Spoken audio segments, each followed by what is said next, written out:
Hey everyone, welcome to Mindful Mindsets, and today we're going to talk about 4 mindsets to make you more mindful. So these are the 4, well, not the 4 mindsets, there are many mindsets that can make you more mindful, but these are 4 mindsets that you can use to be more mindful. And the first mindset is taking the act of noticing. So try to foster a mindset of noticing new things. But I also think it's important to notice new things without trying to remember them. So you will naturally remember them, and that's great, but rather than trying to remember new things and focusing so much on noticing new things, just try to notice new things without remembering, and that will prime you to notice new things without judgment. So you'll just notice new things and be like, I wonder why that's there. That's interesting. But without having to rehearse it so that you remember it later. So just naturally noticing new things and moving on to the next thing that you notice. When you start trying to remember things, you kind of stop noticing new things and you're focused on that old thing that becomes old after you've noticed it and trying to remember it. The second mindset that I think is really important to foster mindfulness is the mindset of questioning.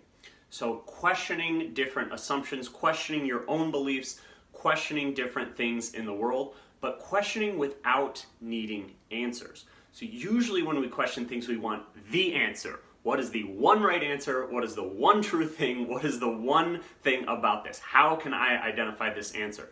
But rather than doing that, question without needing any answers and going, I wonder why that is, and leaving it just at that. That will make you much more mindful, and it will automatically foster the idea of uncertainty. This world is very uncertain, it is always changing, and rather than not having to find answers will remind you that everything is more uncertain than we usually think. Oftentimes we hear a fact, we accept it unmindfully, we accept it uncritically, and we mindlessly apply that fact without realizing that it could have changed based on a new context or new developments. So one story about that is Ellen Langer, who is the mother of mindfulness. She's often called one of the foremost researchers, I would argue the foremost researcher on mindfulness, and she talks about how we mindlessly learn facts.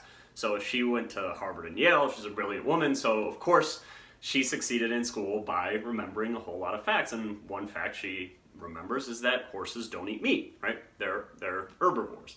Probably you would think that too if you thought about it. And she was at a track, and somebody said, "Can you wash my horse? I'm going to go buy it a hot dog." She thought, well, that's stupid. Horses don't eat meat. And of course the guy came back with a hot dog, gave it to the horse, and the horse ate it.